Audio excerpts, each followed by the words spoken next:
টি-20 বিশ্বকাপ শেষ করে বিশ্রামের সময় কাটাচ্ছেন বাংলাদেশ ক্রিকেট দল। তবে আগামী মাসে টেস্ট সিরিজ দিয়ে মাঠের ক্রিকেটে ফিরবে বাংলাদেশ, যেখানে তাদের প্রতিপক্ষ হচ্ছে পাকিস্তান। বাবর আজমরাও বিশ্বকাপের পর থেকেই আছেন বিশ্রামে। পাকিস্তানের মাটিতে সিরিজ দিয়ে দুই দেশ ফের আন্তর্জাতিক ক্রিকেটে ফিরবে। আগামী 21 আগস্ট প্রথম টেস্ট দিয়েই শুরু হবে এই সিরিজ।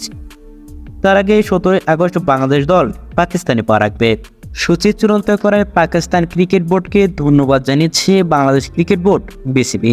এক বিজ্ঞপ্তিতে বিসিবি জানিয়েছে, আরও বিসিবিকে বাংলাদেশ পাকিস্তান সফরের সূচি প্রকাশ করার জন্য ধন্যবাদ জানাই। এই সিরিজ তাদের জন্য বড় পরীক্ষা, সাথে এই ফরম্যাটে আমাদের অগ্রগতি প্রদর্শনের সুযোগও।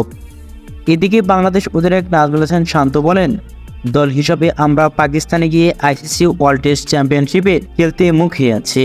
পাকিস্তানে গিয়ে খেলা সবসময় চ্যালেঞ্জিং এবং উদ্দাসের। আমাদের ঘরের মাঠে দারুণ এক দলের বিপক্ষে লড়াই করতেই নিজেদের সেরাটা দিতে হবে। এই সিরিজটি আইসিসি টেস্ট চ্যাম্পিয়নশিপ 2023 থেকে 25 এর অংশ, ফলে উভয় দলের জন্যই দীর্ঘ ফরম্যাটের চ্যাম্পিয়নশিপ টেবিলে এগিয়ে যাওয়ার লড়াই এই সিরিজ খুবই গুরুত্বপূর্ণ।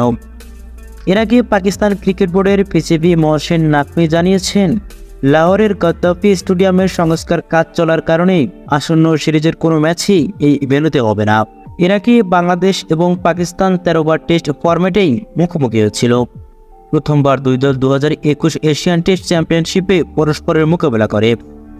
এখন পর্যন্ত হওয়া লাল বলের ক্রিকেটে বাংলাদেশ পাকিস্তানকেই হারাতে পারেনি। 12টি ম্যাচ জিতেছে পাকিস্তান এবং বাকি একটি ম্যাচ ড্র হয়েছে।